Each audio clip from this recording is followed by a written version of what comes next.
नमस्कार दोस्तों, आप सभी का हमारे YouTube चैनल में स्वागत करती हूँ। उम्मीद है कि आपको ये कहानी पसंद आएगी। अर्चना का बेटा पीकू अब 4 साल और हाँ, उसका नाम आर्यमन नहीं विहान है। अर्चना अभी भी फुर्सत वाली शाम बैठकर सोचती है कि क्या वासु ने अपने बेटे का नाम आर्यमन रखा होगा जो हमने मिलकर सोचा था।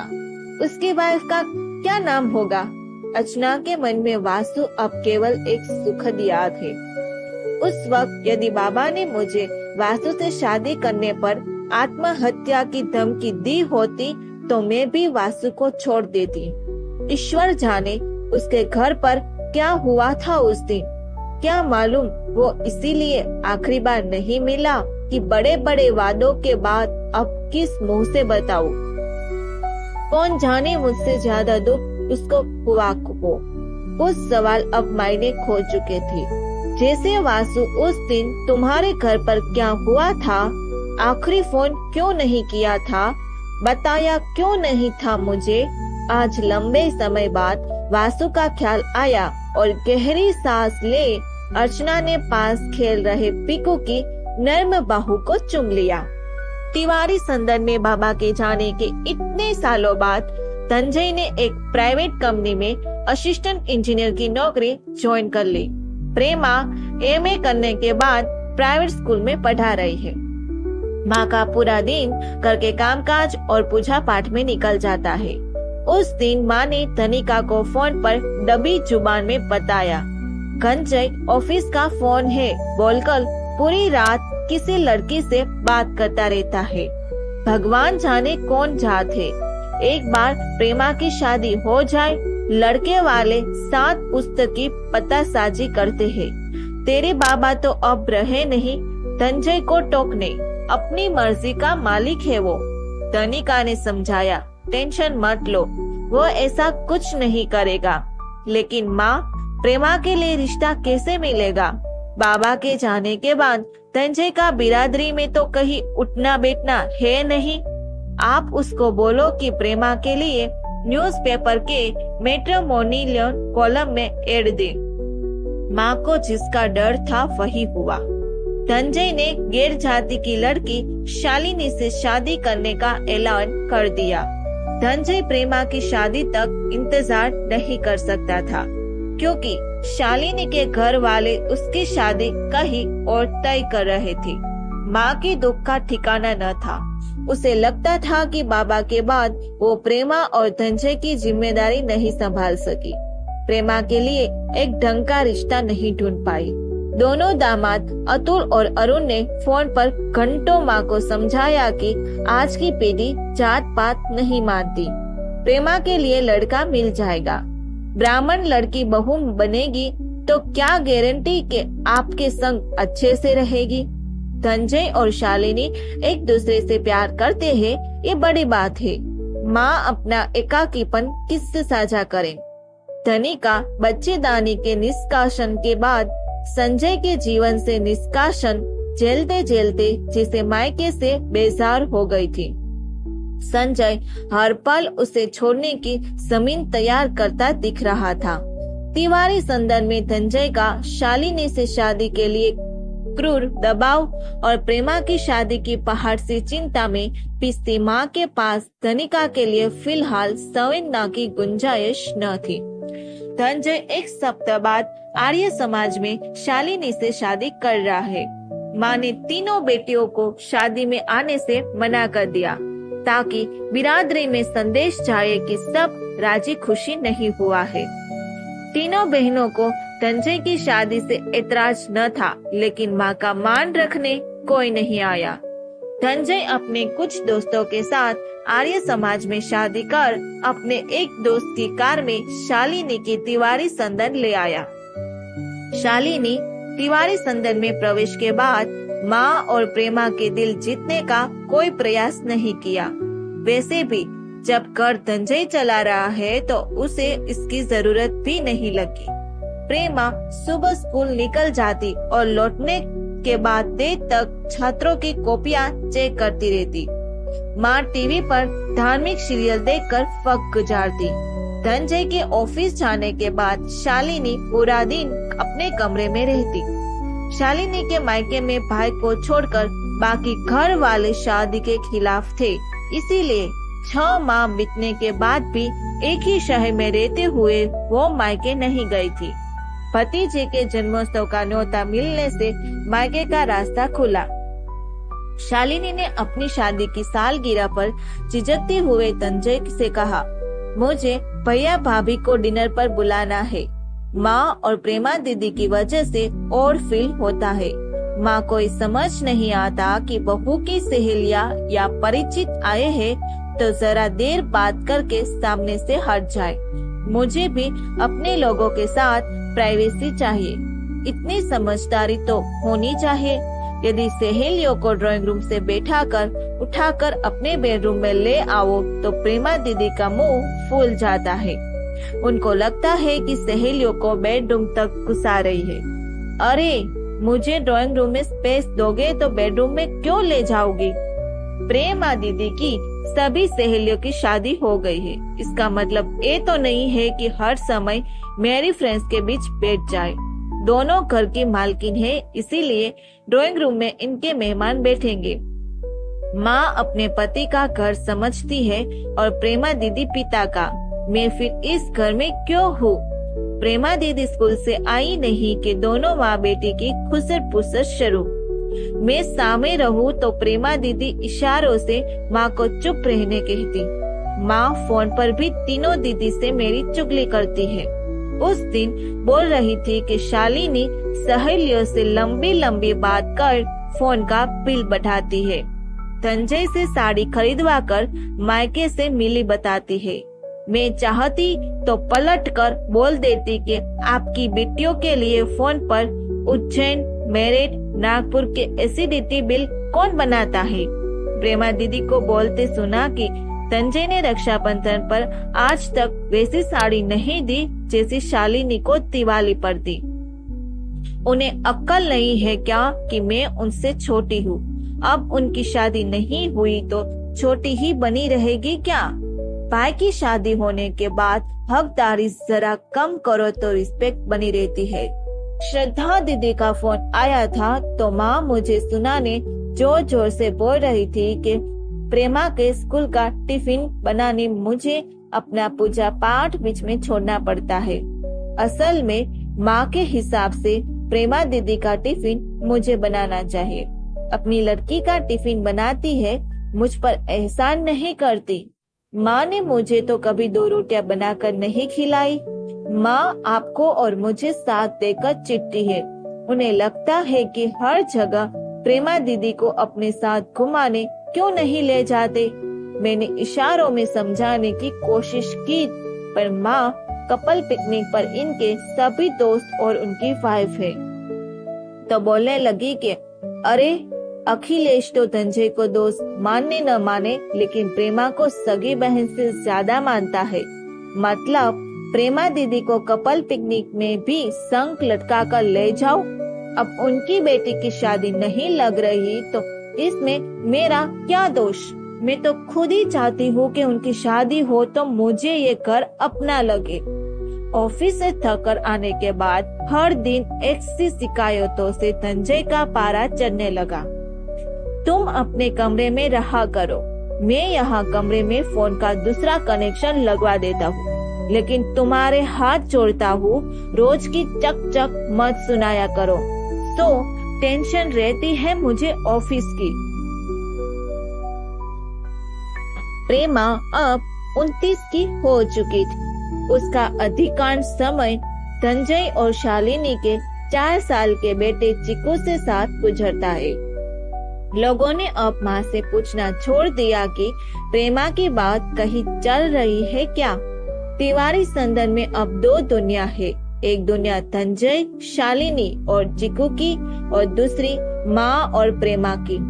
माँ और प्रेमा की दुनिया में पुराने फैशन के सामान है, जैसे बाबा का खरीदा ड्रेसिंग टेबल जिस पर कभी अर्चना, धनिका, श्रद्धा कॉलेज जाते समय तैयार होती थी। 29 बार प्रेमा को लोगों की नजर में अपने दिए दया के भाव समझ आते थे। आज से 5 या 6 साल पहले शादी के नाम पर उसके पेट में तितलियां उड़ने लगती थी। मेरा दुल्हन ऐसा हैंडसम हो कि सहेलियों के दिल पर सांप लौट जाए। रेड लहंगा कॉमन है, मैं आसमानी पहनूंगी। शादी और सगाई के बीच फोन पर ढेरों बातें करेंगे।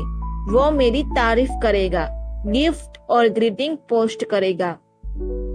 हनीमून पर फ्लाइट से गोवा ले जाएगा। मैं वहाँ छोटी ड्रेस पहनूंगी जो हीरोइनें पहनती है। मॉडर्न ड्रेस के साथ भी पंजाबी चूड़ा बहुत अच्छा लगता है। हाय, फिर चिपक चिपक कर फोटो निकलवाओगी। धासु सेक्सी 3 पीस गाउन में बिजलियां गिराओगी। लेकिन ये 5 साल पहले की प्रेमा के ख्वाब थे। 5 साल बाद वाली इस प्रेमा को समझ आ गया था कि प्लानिंग और डेस्टिनी का कॉकटेल हर बार सर्व नहीं होता। साथ सोते समय माँ उदास हो गई थी। बाबा जिंदा होते तो शालिनी इतनी चौधराई नहीं बनती। उसे मालूम है हम 2 औरतें उसके पति के आश्रय हैं। प्रेमा चिढ़ गई। मैंने आज तक 1 रुपया उससे नहीं लिया है। अपनी कमाई से कपड़े लत्ते खरीदती हूँ। आप अपनी पेंशन पर खर्च करती हो। बिजली बिल, दूध का खर्चा सब तो करती है। एक घर बाबा का है तो हम तंजय के आश्रय कैसे हुए? माँ की आवाज अंधेरे में गूंजती। तू नहीं समझेगी, घर की ताकत सम्मान मर्द है। बाबा मुझे बाहरी लोगों से जोड़ने वाली कड़ी थे। वो गई और दुनिया से नाता टूट गया। तंजय के बिना हम दोनों को समाज में मान्यता नहीं मिलेगी। बिना मर्द वाले घर की औरतों का वजूद नहीं होता। बेबी मौसी के यहाँ मौसी जी के जाने के बाद गाहे बगाहे बाहरी काम के लिए आदमी जात की जरूरत पड़ ही जाती थी। मोहल्ले भर के लौंडे लफड़े उनकी बेटियों के चक्कर में आंटी आंटी कहते घुसे रहते थे। उनकी लड़कियों पर बाप भाई की कोई रोक टोक तो नहीं। जिसको जिसके साथ भागना था निकल गई। औरतों वाले घर का कोई वजन नहीं होता। घर में पति, बाप, भाई ने किसी एक का होना जरूरी है। प्रकृति ने औरत को कोमल बनाया, लेकिन मर्द से भय ने उसे कमजोर बना दिया। सोच कर देख, बाबा के जाने के बाद यदि धनंजय नहीं होता तो ये रात बिरात के काम मैं तेरे से करा सकती थी। श्रद्धा, अर्चना और धनिका आधी रात की ट्रेन से आते जाते हैं। किसके साथ स्टेशन भेजती? धक्के मुक्के वाली लाइन में पानी बिल, बिजली बिल, बैंक के काम किससे करवाती? बहू बेटी को रात में अकेले भेजने लायक है हराम हमारा समाज। इसे तंजय के साथ हर दिन पैसा उड़ाते आवारागर्दी करनी है। मायके डोलना है, फिल्म जाना है, बाहर खाना है। फिर भी आज तक मैंने एक शब्द नहीं कहा। घर की सारी बातें अपनी सहेलियों, भाभी, तंजय के दोस्तों की बीबियों को बताती रहती हूँ। उसके हमारे घर आने से पहले की भी बातें मालूम है उसे। छोटा सा तो शहर है अपना, किसी से जासूसी की होगी पता साजी को। प्रेमा ने माँ की बात बीच में काटी। पहले की बातें तंजय नहीं बताई होगी। माँ ने विरोध किया। नहीं, कई बातें हैं जो तंजय इसको बता ही नहीं सकता। भगवान जाने कल किसको फोन पर बता रहा था कि प्रेमा भागने वाली थी एक लड़के के साथ। वो तो तंजय ने दोस्तों के साथ उस लड़के को अंधमरा करते तक पीटा और प्रेमा को फाइनल ईयर में प्राइवेट परीक्षा दिलवाकर कॉलेज बंद करवाया। तब से तंजय और प्रेमा में बातचीत न के बराबर है। बात खत्म होते होते माँ रुआसी हो गई। किसकी बहू इतनी घटिया होती है? प्रेमा का हृदय निम हो गया। इस हिसाब से शालिनी के भाई को भी तंजय को पीट कर अधमरा कर देना चाहिए था, लेकिन उसका भाई तो आर्य समाज में पूरी शादी में बना हुआ था। अपने बेटे के जन्मदिन के बहाने से भाई ने ही तंजय और शालिनी की मायके में एंट्री करवाई। माँ, आपको आज भी नहीं लगता कि मुझे मन का करना मिल गया होता तो आज मैं सुखी होती? हमारे घर पर तंजय को शादी से कोई रोक पाया? जिस तरह उसने मुझे डंडों से पीटा था, मैं भी उसका अफेयर पता चलने पर पीट सकती थी। शालिनी के कारण इस घर में बहुत अपमान लगता है। उसे आपके साथ रहने से प्रॉब्लम नहीं है। माँ, मैं अपने लायक कमाती हूँ। क्या आप मुझे एक कमरा किराए से लेकर अलग रहने की परमिशन दोगी? प्रेमा की बात सुनकर माँ बिस्तर पर उठ बैठी। शालिनी तक आवाज न जाए इसीलिए अंधेरे में उसकी स्व आकृति ने रुआसी आवाज में फुसफुसाते हाथ जोड़े। मैं तेरे पैर पड़ती हूँ प्रेमा, बुढ़ापे में और फजीयत मत करवा। जवान कुंवारी बेटी माँ से अलग रहे तो लोग क्या कहेंगे? बाबा अकेले छोड़ गए। संजय किसी भी दिन दुर्धनिका को दूर की ट्रेन में बिठाकर भेज सकता है। तेरी कहीं शादी नहीं लग रही है। शालिनी को हम लोगों से कोई मतलब नहीं। अब तू ये अलग रहोगी वाला फितूर दोबारा मेरे आगे बतलाना। चाहे तो मन मार कर रहे, चाहे संजय से नफरत करके रह, लेकिन यही रहे। तू कमा रही है तो कहीं की तोपची नहीं है। तेरी जगह लड़का होता तो मैं खुद ही तेरे को अलग कर देती। दुनिया अकेली औरत के बदन में रास्ता तलाशने लगती है। बात खत्म करने के लिहाज से प्रेमा ने कहा, चलो अब सो जाओ, नहीं तो सुबह स्कूल के लिए लेट हो जाऊंगी। माँ ने करवट बदलते हुए हर रात की बात दोहराई। बाबा जिंदा होते तो आज तू अपने घर में बैठी होती। भगवान ही बेड़ा पार करेंगे मेरे भोलेनाथ, दुर्गा मैया। प्रेमा ने हर रात की तरह सोचा। माँ ने कहा कि बाबा जिंदा होते तो मैं अपने घर में बैठी होती। मतलब यही नहीं कि ये घर मेरा नहीं है। उस दिन शालिनी जाने किसको फोन पर बता रही थी कि मेरी सास तो प्रेमा दीदी की शादी न लगने का दोष संजय और मेरी इंटरकास्ट की शादी को देती है। अब बुढ़िया को कौन बताएगा कि इनकी बेटी का लफड़ा पूरा शहर जानता है। मेरी शादी से पहले देवी जी भगवान जाने क्यों 2 दिन के लिए हॉस्पिटल में भी एडमिट थी।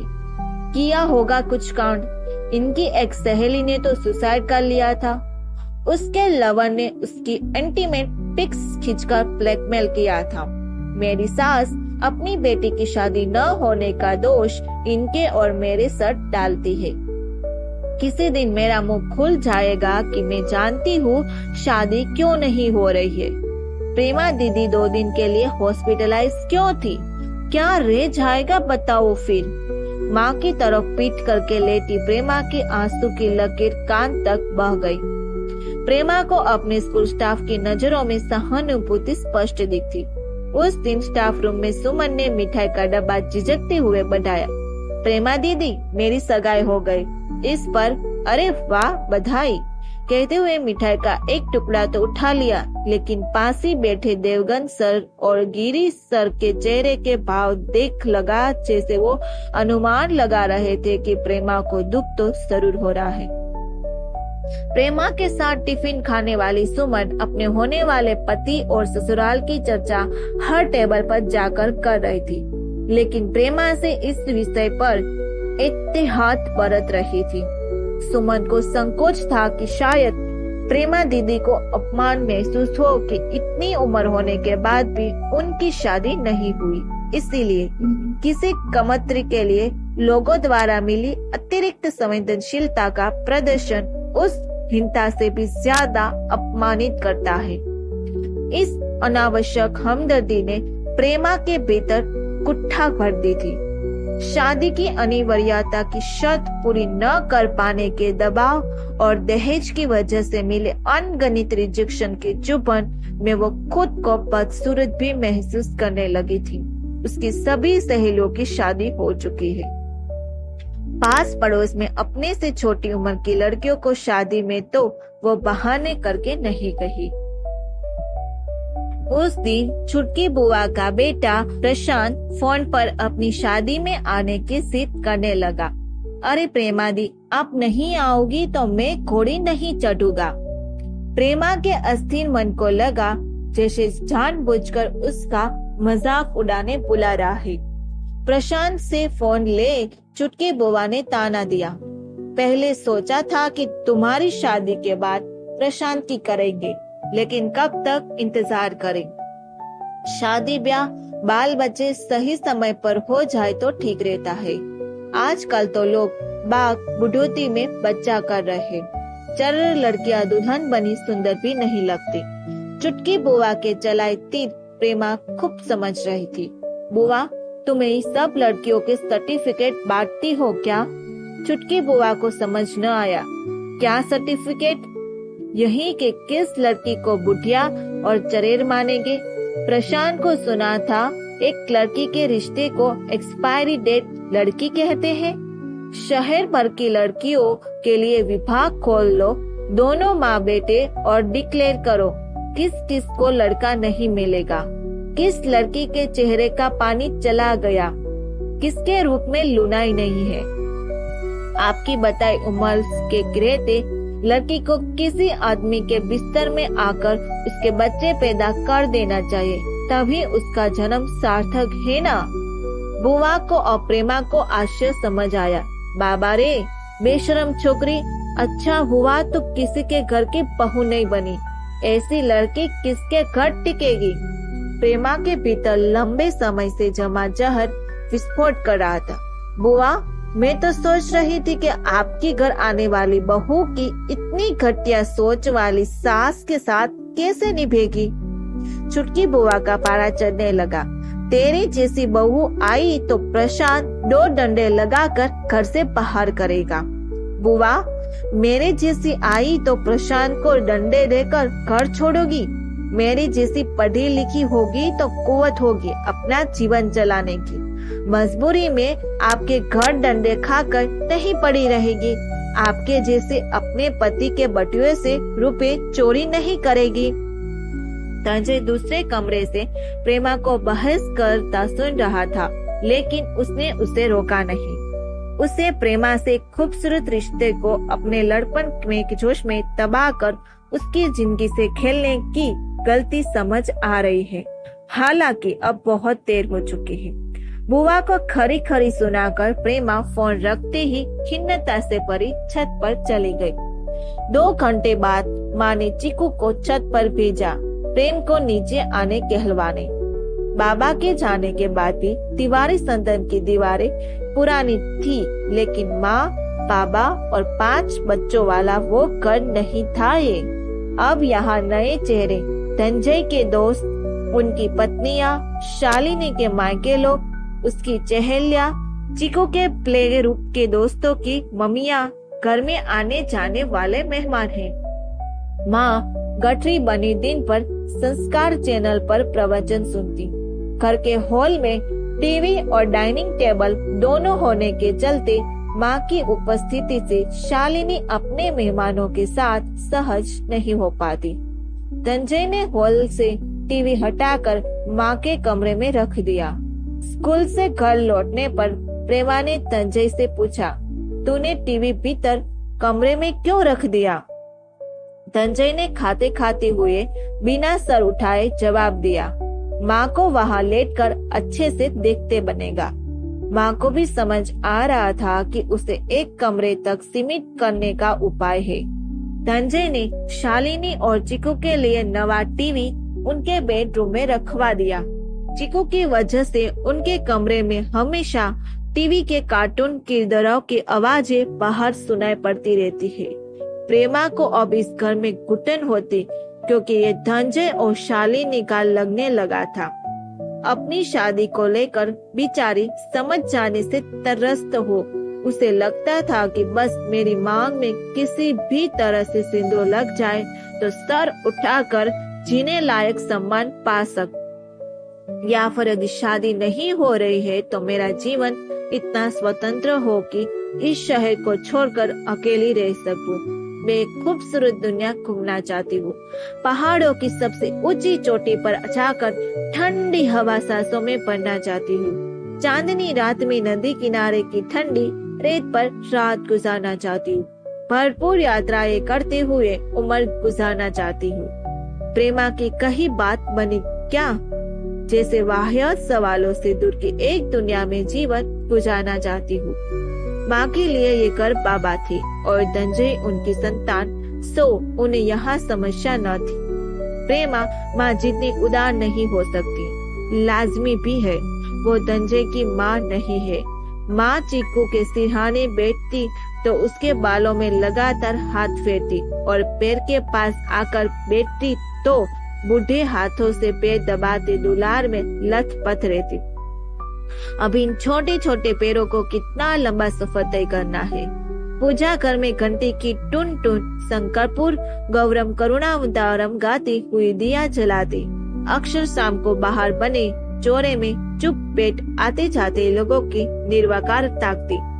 शायद इस समय वो बाबा को याद कर व्याकुल होती हो, या ये भी संभव है कि वो तनिका के दुर्भाग्य पर आंसू बहाती हो, या कौन जाने प्रेमा के भविष्य पर फिक्रमंद होती हो, या शालिनी की बदमिजाजी को कोसती हो।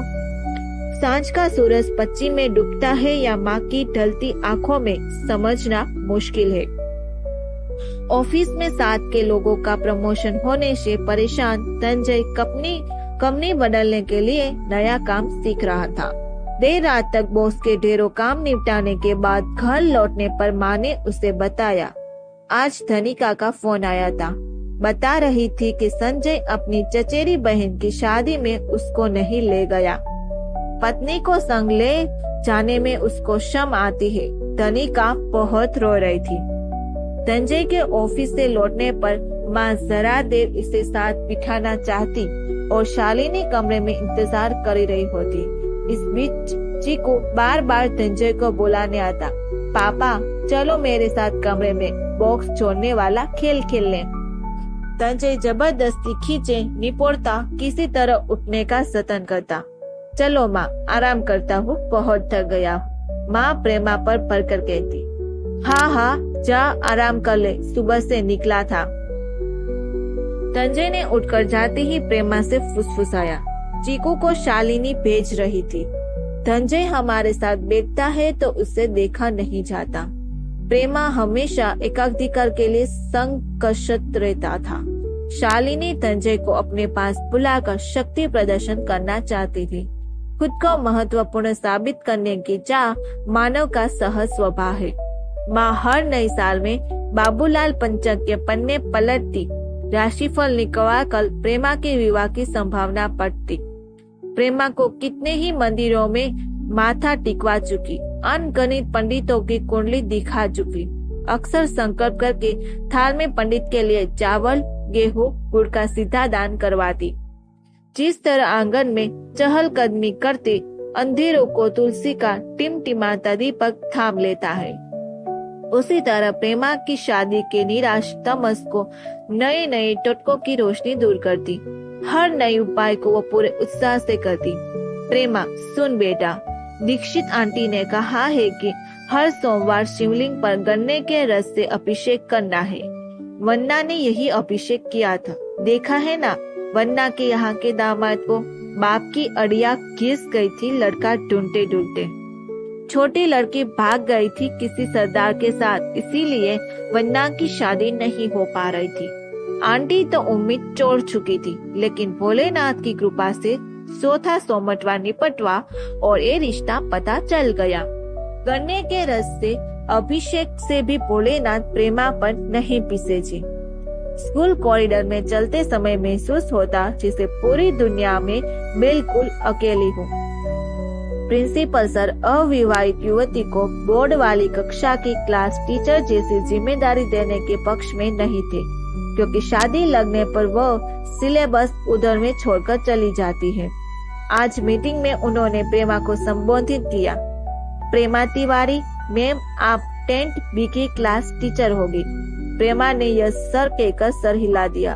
उसे समझ आ गया कि प्रिंसिपल सर ने मुझे बोर्ड क्लास का जिम्मा दिया, मतलब मैं अब चिर कुंवारी हूँ। मुझे कोई लड़का पसंद नहीं करेगा।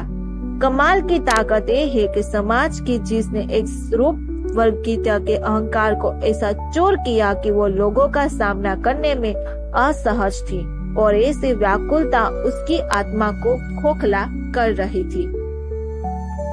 आज माँ रात में जल्दी सो गई थी। धनंजय और शालिनी किसी पार्टी में गए हैं। प्रेमा अकेली बैठी टीवी रिमोट का कोना चबाते हुए टीवी पर क्या देख रही थी उसे खुद नहीं मालूम था। भाई भाई करते तिवारी संदन की रात्रिकालीन एकांत में पापा बहुत याद आते। अगर मेरी शादी हो जाए तो माँ अकेली हो जाएगी मगर संतुष्ट रहेगी। तिवारी संदन की दीवार कई बार इतनी अजनबी क्यों लगती है। मन उठ गया यहाँ से। कितने ही विवाहित रिश्तेदार या स्टाफ के प्रौढ़ टीचर तक प्रेमा से बिना लिहाज ओछे प्रयासों में लग जाते। उन्हें लगता कि विवाह न होने से पुरुष सरसंग के लिए तरसती प्रेमा आसानी से उनके झांसे में आ जाएगी। उनकी इस भोग प्रवृत्ति की वजह से भी प्रेमा को मन में पुरुषों के लिए अब वितृष्णा अंकुरित हो गई थी। जीने की चाह मर गई थी। कभी कभी उसे लगता कि किसी से भी शादी कर लूं ताकि सबकी व्यक्तिगत नजरों से बच जाऊं, ताकि माँ शान से पास पड़ोस में बैठने जा पाए, ताकि लंपट नजरों के सहज निशाने से बाहर आ जाऊं। मैं समाज द्वारा किए तिरस्कारों से ज्यादा आहत हूँ या धनंजय और शालिनी की पारिवारिक इकाई में बाहरी इंसान का एहसास कराए जाने से मालूम नहीं। अपने खर्च खुद उठाकर भी बार बार एहसास कराते हैं कि मैं छोटे भाई की गृहस्थी में बोझ बनकर बैठी हूँ। क्या एक वयस्क को विवाहित जोड़े में रहने पर ही प्रतिष्ठा मिल सकती है? समाज में रहकर इसके सामूहिक दबाव के असर से बेअसर रहना मुश्किल है। टीवी बंद कर प्रेमा बिस्तर पर आ गई। माँ ने करवट बदलकर पूछा, क्या देख रही थी इतनी देर से? प्रेमा, आप अभी तक सोई नहीं? माँ, भगवान नीचे आकर यदि मेरी मौत के बदले तेरी शादी दे तो मैं एक सेकंड की देर के बिना मौत मांग लूं।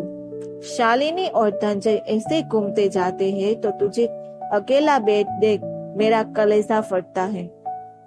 मेरे बाद तेरा इस घर में क्या होगा? धनंजय और शालिनी का अपना परिवार है। धनंजय बुरा भाई नहीं है।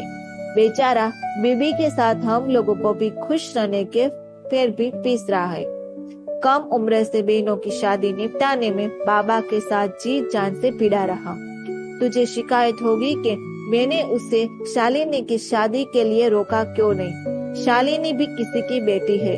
मैं नहीं चाहती थी कि धनंजय किसी लड़की को धोखा दे। तुम बहनों को लगता है कि मुझे बेटियों को प्यार करना नहीं आता। कभी सोचा है कि 4 बेटियों की माँ की छाती कैसे धड़धड़ाती है? एक लड़की को स्कूल से लौटने में देर हो रही होती तो अनजानी आकर्षण का से घर घूमने लगता है कि कहीं कुछ उच्च नीच तो नहीं हो गई। एक लड़की को ट्यूशन भेजा तो ट्यूशन सर जवान तो नहीं है। ट्यूशन सर घर पर अकेले तो नहीं रहते। जाने का रास्ता सुना पड़ता है क्या? टाइमिंग क्या है? रोशनी रहते घर आना है, ग्रुप में पढ़ना है जैसी हिदायतें। हर शाम सभी बेटियां जब तक घर लौट नहीं आती मेरी छाती तकतकाती रहती। तुम लोगों को अकेले बाहर भेजने पर लगता कि भेड़ियों से भरे जंगल में मेमना भेज रही हूँ। किधर छिपा लूं जमाने से। बाबा के साथ बाजार हाट 2 घंटे के लिए भी निकलती तो टेरती रहती। घर चलो, लड़कियां अकेली है। हर समय अजीब सी दहशत, भय, बेचैनी लगातार बनी रहे तो जीवन में सुकून आएगा? आए दिन अखबारों में पढ़ती कि स्कूल जाती लड़की को सामूहिक बलात्कार के बाद जिंदा जला दिया। बॉयफ्रेंड ने नशीला पेय दे अश्लील फोटो खींच ब्लैकमेल किया। गर्भवती होने के बाद लड़की ने आत्महत्या कर ली। ऐसी खबरों से मेरा कलेजा मुंह को आता। उन पीड़ित लड़कियों में तुम चारों दिखने लगता कि एक के बाद एक अपने अपने घर जाओ और मेरे सर पर लटकती इस तलवार से निजात दिलाओ। जैसा तुम लोग चाहते थे वैसा हम खर्च नहीं कर पाए, लेकिन बाबा ने पाए पाए बच्चों के लिए जोड़ खुद पर कभी खर्च नहीं किया ताकि तुम सबका भविष्य बन जाए। उसके बाद अगर तुम लोगों को लगता है कि बाबा कंजूस थे, माँ प्यार नहीं करती, तो मैं कुछ नहीं कर सकती। बाबा और मैं इससे बेहतर नहीं कर सकते थे। माँ का गला रूंध गया था। प्रेमा ने अंधेरे में माँ को भींच लिया। दोनों की आंखों में आंसू बहते रहे। प्रेमा की स्कूल में दिसंबर की छुट्टियां थी। प्रेमा और माँ की जिंदगी एकदम ठहर सी गई थी। माँ ने महाकाल के दर्शन नहीं किए थे, सो उज्जैन जाने की इच्छा थी, लेकिन श्रद्धा के दम्भी ससुर की सोच थी कि बहू के मायके वालों को मेहमान बाजी करवाने नहीं आना चाहिए। उस दिन श्रद्धा ने बेडरूम का पर्दा हटा हुआ था तो उसकी नजर दीवार पर माला लगी भाभी की तस्वीर पर पड़ गई। तुरंत उनका आदेश आ गया, मैंने तिवारी जी से दहेज नहीं लिया, इसका मतलब ये नहीं है कि अपने घर की दीवारें उनके नाम करूं। अतुल, बहू को बोलो ये तस्वीर अपने एल्बम में रखे। श्रद्धा ने बहुत भारी दिल के साथ स्टूल पर चढ़कर बाबा की मुस्कुराती तस्वीर नीचे उतारी और अलमारी में रख दी। अतुल ने शादी के हफ्ते पर बाद ही समझा दिया था, श्रद्धा, पापा को बहू का ड्राइंग रूम में आना पसंद नहीं है। तुम चाय की ट्रे रखकर तुरंत सामने से हट जाया करो। मम्मी भी दीदी की शादी के बाद अभी अभी सोफे पर बैठने लगी है। संजय के मुंह से श्रद्धा की ससुराल के अपमानजनक माहौल और ससुर की बदतमीजी सुनकर माँ कभी उससे नहीं गई। माँ को लगा कि संजय की वजह से धनिका अकेली महसूस करती है, हमसे मिलकर अच्छा महसूस करेगी। माँ ने संजय को बोलकर मेरिट का रिजर्वेशन करवा ले दिया। प्रेमा को जाने की रत्ती पर इच्छा न थी, लेकिन माँ तुर्क में उसे शालिनी के साथ अकेला छोड़कर नहीं जाना चाहती थी। मेरठ में दरवाजा पर ऑटो रुकते ही धनिका दौड़ती बाहर निकल माँ और प्रेमा के गले लगे। अरे संजय, खुद आप लोगों को रिसीव करने जाते, लेकिन आज उनके बैंक के ऑडिट का काम निकल आया। संजय के स्टेशन न जाने से शर्मिंदा धनिका बैंक में ऑडिट का बहाना बनाने लगी। शाम तक संजय के घर न आने पर माँ ने आश्चर्य किया, 6 बज गए, अब तक तो बैंक की छुट्टी हो जाती है। धनिका ने उदास स्वर में बताया, बैंक से छुट्टी के बाद वो इधर उधर घूमते रहते। संजय रात 10 बजे घर आया। धनिका को संतोष हुआ कि आज उसने शराब नहीं पी थी। माँ के पैर छूकर उसने प्रेमा को एक औपचारिक सी ढोल जमाई और साली साहिबा। आज संजय के साथ सबने डाइनिंग टेबल पर खाना खाया। पिछले 5 साल में पहली बार संजय और धनिका एक साथ बैठे थे। प्रेमा को यहाँ आने के बाद जाने क्यों तिवारी संदन की अपेक्षा ज्यादा सहज, खुलापन और अधिकार लग रहा था। धनिका रात में माँ और प्रेमा के संग अपने बेडरूम में और संजय गेस्ट रूम में सो गया। दूसरे दिन सुबह धनिका के उठने से पहले ही प्रेमा ने चाय बना ली। धनिका ने देखा संजय और प्रेमा ड्राइंग रूम में चाय पी रहे थे। धनिका को इस घर में ऐसे दुर्लभ पारिवारिक दृश्य बेहद भले लग रहा था। संजय चाय का कप थामे प्रेमा को अपने बैंक में किसी ग्रामीण द्वारा पासबुक के साथ की गई बेवकूफाना हरकत बताता हंस रहा था, लेकिन धनिका को आते ही वो खामोश हो गया। अपनी अनचाही उपस्थिति को महसूस कर धनिका चाय लाने के बहाने फिर वापस चली गई। आज इतने साल बाद पुराने संजय की झलक देखकर क्या खो चुकी हूँ का एहसास शुल सा चुप गया। संजय मुस्कुराकर बोला, नहीं है, आह उसके गले से लग जाऊं मैं, सब कुछ पहले सा हो जाता काश। उसे ये देखकर भी तसल्ली हुई कि संजय ने प्रेमा और माँ के साथ व्यवहार शोभनीय रखा है। इस घर में बहुत दिनों के बाद एक पारिवारिक चहक सी थी। संजय के बैंक जाने के बाद प्रेमा रसोई में धनिका के पास प्लेटफॉर्म पर सट कर खड़ी हो गई।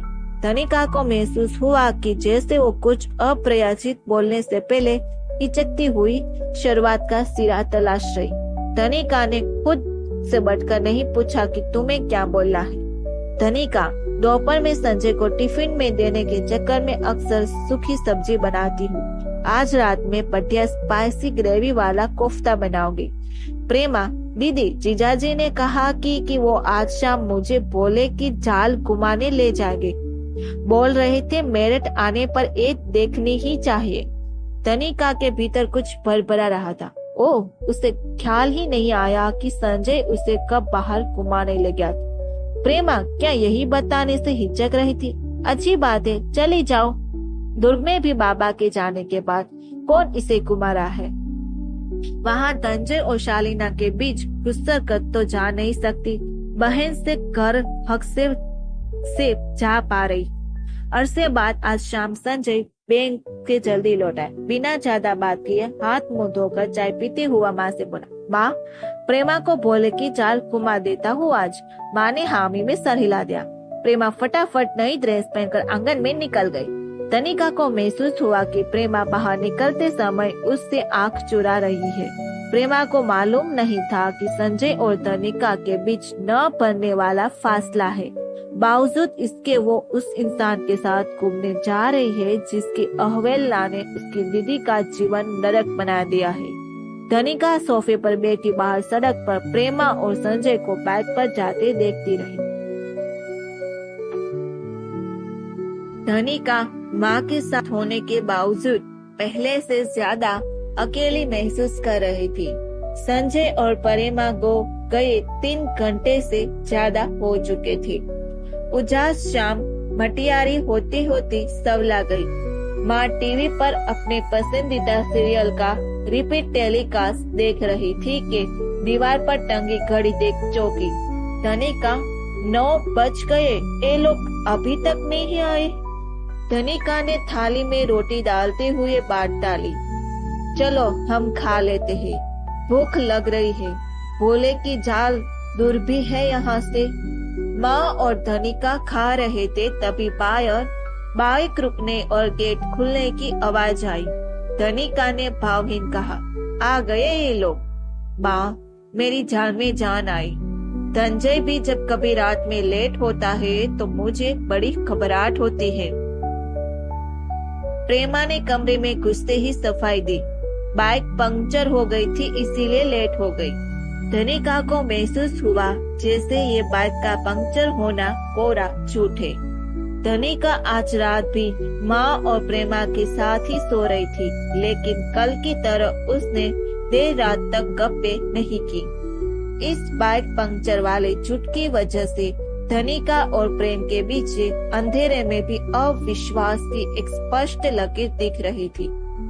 उधर प्रेमा को भोले की झाल में संजय का इस तरह कोमलता से पेश आना, महंगे रेस्टोरेंट में आइसक्रीम खिलाना भा रहा था।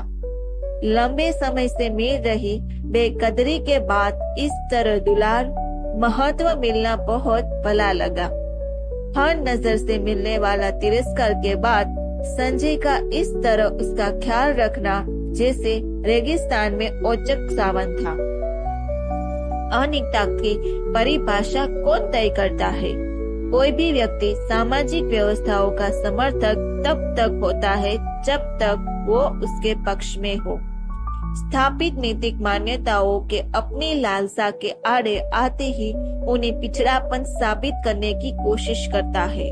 लंबे समय से सार्वजनिक निर्वासन काट रहे संजय और प्रेमा को आज की शाम बहुत सुखद लगी। सुबह की चाय प्रेमा और संजय ड्राइंग रूम में हंसी मजाक करते पीते। दोनों के बीच तनिका की वजह से उपजी शुरुआती झिझक लुप्त हो चुकी थी। तनिका अपने मन को समझाती, संजय को भी बोलने बतियाने का मन होता होगा।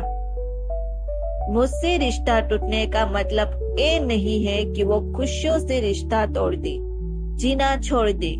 प्रेमा बिचारी भी दुर्ग में शालिनी और संजय की अनिच्छा के बावजूद उनके संग रहकर मजबूर जीवन जी रही है। मैं क्यों इतनी ईर्ष्यालु हो रही हूँ? इन दिनों संजय रोज बैंक से हाफ डे लेकर जल्दी आ रहा है। प्रेमा उसके आने के वक्त पर अपने बाल बनाती है। इस बीच संजय और प्रेमा 3-4 बार घूमने गए। माँ को ये रास नहीं आ रहा था, लेकिन खुलकर कैसे कहे। माँ और प्रेमा को आए 10 दिन हो चुके थे। कल उसके जाने की ट्रेन है। उनके दूर जाने की सोच तनिका को राहत महसूस हो रही थी। प्रेमा की तनिका से सीधे बात करने की हिम्मत नहीं थी, इसीलिए माँ से धीरे से कहा, माँ जीजाजी बोल रहे हैं, फिर अब कब मेरठ आना होगा? आज आखिरी दिन कंपनी बाग घुमाते हैं। माँ को प्रेमा का प्रस्ताव पसंद नहीं आया, लेकिन दामाद के आगे कुछ कहते न बना। संजय ने ट्रेन से 1 घंटे पहले ऑटो बुला लिया ताकि प्रेमा के स्थान स्टेशन में अकेले वक्त मिल जाए। स्टेशन पहुंचते ही प्रेमा को प्लेटफॉर्म में लगेज के साथ बिठाने के बाद संजय ने कहा, प्रेमा चलो ट्रेन की पोजीशन पता करके आते हैं। ट्रेन की पोजीशन देखने गए संजय और प्रेमा यात्रियों से खचाखच भरे प्लेटफॉर्म में तब तक गायब रहे जब तक ट्रेन की आने की घोषणा न हुई। संजय ने लगेज सीट के नीचे जमा कर माँ के पैर छुए और प्रेमा को नजर पर देखा। ट्रेन धीमी सरकती हुई मेरठ स्टेशन छोड़ अब रफ्तार पकड़ चुकी थी। माँ को मन ही मन मेरठ आने का फैसले पर बड़ा पछतावा हुआ। धनिका के लिए मन भर आया। इस दिनों में जो देखा और उस सब के लिए वो खुद को जिम्मेदार मान रही थी। धनिका को माँ और प्रेमा के जाने के बाद खाली कर अपना सा लगने लगा। मेरठ से लौटने के बाद प्रेमा बड़ी खुश रहने लगी। शालिनी हैरान थी कि प्रेमा दीदी देर तक फुसफुसाते हुए फोन पर न जाने किससे बातें करती है। माँ ने एक दिन जरा डपट कर पूछा भी, प्रेमा किसका फोन था? प्रेमा ने स्कूल स्टाफ का फोन कहकर टाल दिया। माँ प्रेमा से खुल कर के नहीं पाती, लेकिन अनजानी आशंका से उसका मन पेटने लगा। जानबूझकर प्रेमा से धनिका के दुखों का उल्लेख करती और संजय को कोसती। उधर मेरठ में उस दिन संजय के बैंक जाने के बाद पड़ोस से उषा कर आई। क्या कर रही हो धनिका? कुछ नहीं, बस अहल्या बर्तन मांजने आती होगी, इसीलिए बर्तन खाली करके बाहर कर रही थी। बर्तनों में पानी न भरो तो चिड़चिड़ करती है। 1000 नखरे है। इस महीने से पैसे बढ़ाने भी बोल रहे हैं। तुम 2 मिनट बैठो, मैं अभी आती हूँ। उषा सोफे पर बैठकर धनिका की फुर्सत इंतजार करने लगी। 5 मिनट बाद धनिका गीले हाथ नैपकिन से पोंछते हुए पास आकर बैठ गई। तुम इस टाइम कैसे आ गए? आज नवल भैया लंच टाइम पर घर नहीं आए क्या? नवल ने पत्नी उषा को धनिका पर वज्रपात करने की भारी जिम्मेदारी सौंपी थी। उषा ने कलेजा कड़ा कर सीधी बात की, धनिका कल संजय भैया प्रेमा को लाने दुर्ग जा रहे हैं। अचंभा की इस खबर से धनिका को अचंभा न हुआ, जैसे उसे तूफान का अंदेशा था। वह सर झुकाए बैठी थी। उषा आगे जो बताती जा रही थी, यदि न भी बताती तो उसे मालूम था। उस रात संजय बहुत देर से घर आया और बिना खाना खाए ही सोने चला गया। उस रात बिस्तर पर धनिका जानती थी कि संजय के साथ आज आखिरी रात है। दुनिया में कभी कोई व्यक्ति अपनी पूरी उम्र जितना न रोया होगा, धनिका उस एक रात इतना रोई। ताजुबा था कि सर की नसें कैसे न फटी, सूजी आंखें बाहर कैसे नहीं आई। पिछले कई सालों से धनिका से अकड़ में रहने वाला संजय आज सामने पड़ने से बच रहा था। दूसरे दिन संजय नवल को साथ लेकर दुर्ग निकल गया। माँ ने जाने कहां से उषा का फोन नंबर जुगाड़ कर उषा को फोन किया। बेटा धनिका के पास रह जा, उसकी सहेली है तू, किसी तरह उसे संभाल, किसी भी हाल में अकेला मत छोड़ना उसे। मेरी उम्र हो गई है, मेरे बस में किसी को रोकना नहीं है। संजय के दुर्ग निकलने के बाद उषा धनिका के पास आई। सूजी आंखें, बिखरे बाल और बावली हरकतें बता रही थी कि धनिका का खुद पर नियंत्रण खो रहा है। उषा को दरवाजे से भीतर आते देख धनिका ताली बजाने लगी। बधाई हो बधाई, शुभ घड़ी आई। आज संजय बारात लेकर दुर्ग जा रहा है। वहाँ से आकर फिर प्रेमा और संजय मेरे बिस्तर पर, इतना कहकर धनिका हाथों से भद्दे भद्दे इशारा करने लगी। उषा ने शालीन धनिका का ये रूप कभी नहीं देखा था। जरा देर शांत रहकर फिर रोने लगी। उषा तू बता, मैं कहाँ जाऊँ? संजय ने मेरे आगे मरने के अलावा कोई रास्ता न छोड़ा। मेरी माँ से न हुआ कि जहर खाने की धमकी देकर प्रेमा को रोक ले। संजय ने नहीं सोचा कि धनिका दीदी पर क्या गुजरेगी। सबने अपना अपना स्वार्थ साधा। धनंजय और शालिनी को प्रेमा से छुटकारा मिल रहा है। माँ ने अपना स्वार्थ देखा कि प्रेमा की शादी का कहीं कोई ठिकाना नहीं है तो संजय दोनों बिटिया संभाल ले। संजय को बच्चे चाहे और प्रेमा को पति। उषा, मेरी जिंदगी बर्बाद होने का दर्द सिर्फ मेरा है। उषा लगातार संजय को सही साबित करने की कोशिश कर रही थी ताकि धनिका का दर्द कम हो। धनिका सुन, यदि संजय भैया प्रेमा की जगह किसी और लड़की के से शादी करते तो वो हर हाल उन्हें तुझसे तलाक लेने बोलती। तेरी बच्चेदानी नहीं है, इस बेस पर कोर्ट आसानी से तलाक दिलवा देगा। तलाक लेकर कहाँ जाएगी तू? देख, अब संजय भैया की सबसे बड़ी चाह अपना बच्चा है, गोद लिया बच्चा नहीं। तू दूसरे इंसान के जीवन की प्राथमिकता तय नहीं कर सकती। जिन घटनाओं पर वश नहीं वहाँ उलझने से दुखी होगा। यदि प्रेमा के पास बच्चेदानी नहीं होती तो भैया उससे शादी नहीं करते। उन्हें सिर्फ अपनी इच्छा से प्रेम है। प्रेमा तेरा अदब करती आए हैं। शादी के बाद भी दीदी दीदी करके तुझसे दबकर रहेगी। पिछले कई सालों से संजय भैया और तेरे बीच कौन सा रिश्ता बचा है? एक छत के नीचे अजनबियों की तरह रहते हो।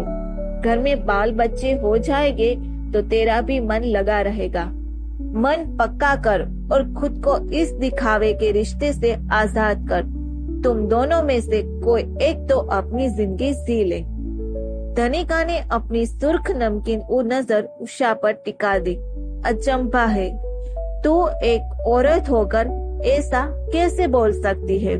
नवल भैया तेरी आंखों के आगे किसी और को लेकर तेरे बाजू के कमरे में सोए तो तू चैन से रह लेगी? इतनी क्रूरता जीवन साथी के साथ कैसे कर सकता है कोई? मानती हूँ मुझ में कमी है, लेकिन यदि संजय की वजह से मैं मां नहीं बन पाती तो मैं भी उसके साथ ऐसा करती। क्या मैं संजय के रहते किसी गैर मर्द के साथ दूसरे कमरे में सो लेती? संजय मुझसे अलग होकर अपना स्वाभिमान सुरक्षित रख सकता था क्योंकि वो अपना जीवन चलाने लायक कमाता है और अकेले पुरुष को समाज में अपमानित नहीं होना पड़ता। लेकिन मैं कहाँ जाऊँ? बोल। उषा, वो ऐसा कर सकते हैं क्योंकि वो अपने कमाई घर में रह रहे। तू आज भी अपने हिस्से का डिसीजन लेने स्वतंत्र है। वकील कर, केस लड़, गुजारा भत्ता लेकर अलग हो जा या फिर बना तिलाक दूसरी शादी के नाम पर जेल करा दे। लेकिन इसके लिए भी तू रेडी नहीं है क्योंकि फिर अकेली कहाँ जाएगी? तू चाहती है कि वो तुझसे यदि प्यार नहीं भी करते हैं तो जमाने को दिखाने तेरे संग रहे ताकि समाज में तेरी प्रतिष्ठा बनी रहे। असल में तू जानती है कि जवान औरत का अकेला जीना मुहाल है, इसीलिए तू अकेले होने से डरती है। तेरे पास अलग होने का रास्ता खुला है। किसी के मन में जबरदस्ती प्रेमा पैदा करना या खत्म करना दोनों असंभव है। जानती हूँ बहुत बहुत कठिन है ये सब झेलना। तू बोल रही है कि अगर संजय में कमी होती तो ऐसा नहीं करती। जो हुआ ही नहीं है उसकी कल्पना करना व्यर्थ है। आर्थिक रूप से स्वतंत्र औरत हो या आदमी, सक्षम होने की वजह से लाभ की स्थिति में होता है।